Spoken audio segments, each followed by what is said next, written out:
70% tubuh kita terdiri dari air. Karenanya, kita harus mencukupi kebutuhan air setiap harinya. Nah, kalau jarang minum, ternyata juga dapat menyebabkan timbulnya batu ginjal. Apa bahayanya? Nah, sekarang kita mau fokus bahas batu ginjalnya. Dok, kalau batu ya, tadi saya sempat mikir juga ini kasus yang boba, apa itu bulat-bulat bobanya jadi batu gitu. Nah, sekarang kita ngomongin batunya dulu nih dok, kan disebut batu ginjal, berarti terdapat di ginjal. Nah, selain di dalam ginjalnya, di lokasi yang deket-deketnya di mana lagi dok? Ya, jadi itu beneran batu loh ya. Jadi kalau dibayangin, beneran. iya betul. Jadi namanya batu ginjal ya, strukturnya, terus konsistensinya, penampilannya itu ya batu gitu. Tapi ada di ginjal kita gitu ya. Jadi bayangin batu kerikil gitu, ada di dalam ginjal. Tapi ya it happens ya. Jadi berarti betul gitu. Nah, keras dok. Keras. Iya. Keras ya. Batu ginjal itu ya sesuai namanya ya, batu yang terbentuk di ginjal. Nah, sebenarnya batu itu bisa di mana aja sepanjang pembentukan kencing gitu ya. Jadi pembentukan kencing itu kan mulai dari masuk ke ginjal, terus nanti dia akan lewat saluran kencing ya yang kita sebut ureter. Nanti dia kencing kita tuh akan turun, terus nanti akan ada ditampung di kandung kemih, baru nanti keluar gitu kan. Nah, di sepanjang aliran kencing itu bisa terbentuk batu. Jadi ada di ginjalnya bisa, di ureternya, jadi di saluran kencingnya bisa, lalu di kandung kemihnya juga bisa, bahkan sampai di aliran keluarnya pun juga bisa. Ya, jadi batu ini ya sebenarnya sih batu saluran kencing ya lebih tepatnya, karena dia bisa terbentuk di mana aja. Tapi memang kenapa batu ginjal yang lebih disorot gitu, karena seperti yang tadi Mbak Erni ceritakan kasus yang di Taiwan itu dia sampai punya 300 batu ginjal kan. Itu mungkin awalnya dia nggak ada gejalanya, karena memang kalau batunya di ginjal itu seringnya nggak bergejala. Karena kalau batu di dalam ginjal, organ ginjalnya. Betul. Jadi di dalam organ ginjal, jadi organ ginjal kita itu tidak ada saraf nyerinya ya. Artinya kan kalau misalnya sampai nyeri pinggang tuh orang sering ya bilang tuh nyeri pinggang itu ginjal gitu ya. Nah, itu sebetulnya tidak semuanya, karena tidak semua penyakit ginjal itu menyebabkan nyeri pada pinggang, tapi saraf nyerinya ginjal itu hanya ada di lapisan luarnya aja. Jadi kayak di kalau ginjal gitu ya, di luarnya tuh ada kayak selaput gitu. Nah, di selaputnya itu ada saraf nyeri. Jadi misalnya ginjalnya bengkak, nah otomatis kan selaputnya ikut tertarik, atau ada tumor, atau ada apa ya, kista yang sampai meregangkan selaput. Nah, itu baru menyebabkan nyeri pinggang. Tapi kalau tapi kalau batu itu ada di dalam, ya segede apapun batunya, setajam apapun batunya, itu nggak akan kerasa nyeri karena di dalam itu nggak ada saraf nyeri gitu.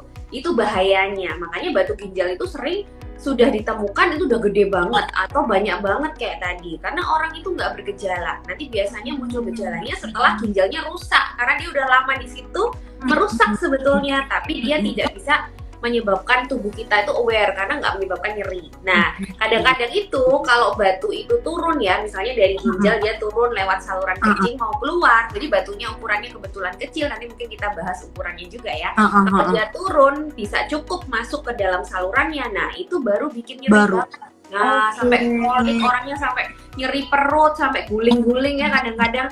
Nah, itu batunya berarti bisa keluar, dia bisa masuk ke saluran kencing, dia berusaha keluarin sama tubuh kita. Jadi kontraksi itu si ureter untuk memeras itu keluar. Nah, itulah nyeri sekali. Nah, sebetulnya pada orang-orang yang ngerasa nyeri ini harus bersyukur ya. Berarti kan ketahuan ya ada batu ya. Kalau yang batu ginjal yang udah cuman di ginjal doang, itu biasanya ujung-ujungnya datang ke dokter itu udah gagal ginjal gitu. Oke. Wah nih ya, jadi yang namanya batu ginjal sebetulnya kalau secara general ginjal dan yang terhubung ya, saluran kemih, batu saluran kemih, bisa di ginjalnya, bisa di ureter, bisa di uretra, bisa di saluran kencingnya gitu. Nah, itu jenis-jenisnya dok tadi beneran keras. Berarti jenisnya itu biasanya kalau dibilang jenis yang paling sering kita dengar tuh sebabnya batu kalsium, betul ya? Nah, selain itu dok, sekalian tadi sama ukurannya sampai bisa sebesar apa dok kalau udah besar? Iya, iya. Jadi betul ya, jenis yang paling sering itu memang batu kalsium. Jadi nanti ada beberapa jenis batu. Sebetulnya semua zat yang ada atau yang kita makan, kita minum, yang ada di dalam darah kita itu sebenarnya bisa menimbulkan kristal ya. Kristal tuh dia mengkristal ya, anggapannya gini lah. Kalau misalnya kita mau bikin sirup gitu, kalau misalnya sirupnya terlalu banyak dibandingkan airnya, pasti kental gitu ya, kental terus menggumpal gitu kan. Jadi sebenarnya sama konsepnya dengan ya bisa dibilang bukan sama persis, tapi bisa dibayangkan bahwa yang terjadi pada saat ginjal itu melakukan pembentukan kencing itu juga seperti itu. Jadi dia kan menyatu. Kopi gitu dok ya kan pasti ujung-ujungnya ngumpul di bawah ada ampasnya ya betul. Nah kalau misalnya airnya kurang ya tentunya ampasnya kan jadi lebih banyak. Nah akhirnya dia bisa mengkristal gitu, terus akhirnya kristal itu menumpuk menjadi batu. Makanya memang pembentukan batu itu pada dasarnya ya tidak ada keseimbangan antara zat terlarutnya dengan zat pelarutnya. Nah zat pelarutnya ini kan identik dengan cairan ya, cairan yang ada di dalam darah. Nah cairan yang ada di dalam darah itu sangat identik dengan cairan yang kita konsumsi dari minuman ya, mungkin dari makanan berkuah atau buah yang berair, itu semua berkontribusi memberikan cairan pada tubuh kita sebagai pelarut. Intinya kan gitu. Ya, nah memang kalau jenis-jenisnya tadi sudah disebutkan paling sering, paling banyak itu batu kalsium. Tapi sebenarnya ada yang lain ya. Yang kedua terbanyak itu batu asam urat. Nah ini kan sering ya ngomongin asam urat. Nah asam urat itu salah satu bahayanya juga dia bisa mengkristal, membentuk batu asam urat. Nah kenapa batu asam urat ini apa bedanya? Nah ini lucu ya kalau kita foto nih misalnya ada nyeri perut nih, orangnya nyeri perut, kita curiga ada batu gitu ya. Terus kita foto rongsen perut gitu. Kalau batu asam urat tuh nggak kelihatan dari foto rongsen perut, karena dia itu nggak menyerap cahaya gitu ya. Jadi nggak kelihatan ada batu. Tapi kalau batu kalsium kelihatan putih. Nah kadang-kadang kalau cuma dari foto doang nggak ada batu, padahal mungkin batu asam urat, karena batu asam urat tuh nggak kelihatan kalau dari foto rongsen biasa. Jadi, nah itu yang kedua. Kalau rongsen mungkin dia ada batu asam urat bisa belum kedeteksi gitu, harus pemeriksaan lanjut. Betul, iya, karena kalau asam urat dia dari foto rongsen biasa itu dia nggak bisa terlihat. Segede apapun dia nggak kelihatan karena dia nggak menyerap, jadi tidak memantulkan cahaya X-ray-nya itu. Betul. Nah terus yang jenis ketiga itu juga lumayan bahaya ya, namanya batu infeksi. Jadi batu infeksi ini terjadi karena adanya infeksi di saluran kencing yang disebabkan oleh bakteri-bakteri tertentu yang bisa mengubah keasaman dari kencing kita gitu. Jadi kencing kita tuh kan punya pH tertentu ya. Jadi di pH tertentu itu sebetulnya pengkristalan atau apa itu diminimalkan karena itu secara normal gitu. Tapi begitu nanti pH itu naik terlalu basah, misalnya pH kencing kita terlalu basah, itu dia bisa membuat suatu batu. Nah, contohnya batu infeksi ini, karena batu infeksi ini si bakteri bisa membuat urin itu jadi lebih basah. Nah, akhirnya karena basah terjadi pengendapan beberapa zat seperti magnesium, fosfat, amonium, itu semua ada di makanan dan minuman kita dan semuanya memang dibuang lewat ginjal. Begitu dia basah pH-nya, si magnesium, amonium, dan fosfat ini akan mengkristal menjadi batu gitu. Nah, itu batu infeksi. Kadang bisa gede banget juga gitu. Kadang juga makanan lain atau komponen lain yang menyebabkan urin kita jadi lebih asam. Nah, itu juga bisa menyebabkan batu tertentu. Nah, kayak gitulah. Jadi, tiga itu yang paling banyak sebetulnya. Kalsium, batu asam urat, sama batu infeksi yang terdiri dari endapan magnesium, amonium, dan fosfat. Gitu. Itu maksudnya infeksi, kita ada infeksi bakteri-bakteri gitu dok? Ya, jadi ada infeksi saluran kencing. Biasanya disebabkan oleh bakteri-bakteri tertentu. Tidak semua bakteri bisa menyebabkan batu ini ya.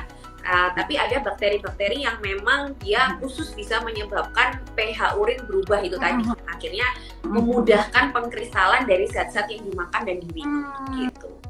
Oke, jadi yang paling banyak batu kalsium, kemudian ada batu asam urat, tapi tadi kalau cuma ronsen ini nggak kelihatan. Satu lagi batu infeksi, ini 3 yang paling banyak. Nah, sekarang ukurannya sampai sebesar apa nih dok? Iya, Jadi kalau kita lihat sebenarnya kalau kita lihat anatomi ginjal ya, jadi pembentukan urin kencing itu kan nanti akan ngumpul di bagian tengah ginjal dulu. Bentuknya itu seperti ada tangan-tangannya gitu, namanya pelvis renalis ya. Jadi di situ tuh kalau sampai terbentuk batu di situ, itu batunya bisa bentuknya besar banget dan seperti kita nyebutnya batu Staghorn ya. Staghorn tuh ada tanduknya. Jadi karena dia bentuknya kan seperti jari-jari kayak gitu, terus saking besarnya dia seperti ada bentukan tanduknya, makanya kita sebut Staghorn. Nah, batu Staghorn ini yang paling berbahaya karena dia sangat besar, tidak bergejala, tapi dalam jangka panjang merusak ginjal. Nah, batu Staghorn ini paling sering batu infeksi itu. Jadi pada orang-orang yang sering mengalami infeksi saluran kencing, yang mungkin tidak pernah diobati dengan baik, nah itu dia bisa membesar gitu. Itu ukuran yang paling besar ya, batu yang paling besar bisa terjadi itu ya sesuai dengan istilahnya sesuai dengan tempatnya ya. Di situ tempatnya yang terbesar adalah di pelvis renalis itu. Tapi kalau yang lainnya yang kecil-kecil itu bisa terbentuk mulai dari ukuran 0, berapa senti sampai berapa senti bisa. Nah, yang bisa masuk ke saluran kencing tadi, masuk ke ureter, itu biasanya ukuran di bawah 5 senti. Jadi dia masih bisa lolos tuh, artinya bisa keluar sendiri gitu ya. Kadang-kadang ada orang yang bilang, saya keluar kencing kok keluar batu atau keluar pasir. Nah, ada tuh yang kayak itu. Jadi betul-betul keluar batunya karena ukurannya masih di bawah 5 cm. Tapi kalau ukurannya sudah di atas 5 cm, kadang-kadang dia bisa turun tapi nyantol. Aduh, sakitnya itu yang sakit banget karena akhirnya tubuh berusaha mengeluarkan lalu dia diperas untuk keluar. Nah, itu yang berbahaya karena kalau dipaksa keluar dia melukai, akhirnya kencingnya keluar darah ya kan. Sekali. Nah, itu biasanya ukurannya sudah di atas 5 cm. Tapi kalau yang Staghorn tadi jelas nggak mungkin masuk ke saluran kencing. Nggak bisa masuk dia. Nah, sebesar-besarnya berarti sebesar diameter ginjal kita kah? Berapa sih dok besarnya? Sebesar bola kasti atau apa dok? Iya, jadi kira-kira kalau ginjal kita itu diameternya sekitar 10 sampai 12 cm ya, kira-kira. Nah, pelvis renalis itu ya sekitar mungkin 8 sampai 10 cm itu bisa terjadi berarti segitu. Dan kita langsung sesuai dengan judul nih dok, ngomongin air putih. Nah, kenapa nih dok jarang minum air putih itu bisa bikin batu ginjal? Apakah tadi terkait fungsi ginjal yang sebagai pembuang limbah gitu, ini jadi ngendap atau ada yang spesifik lagi nih dok?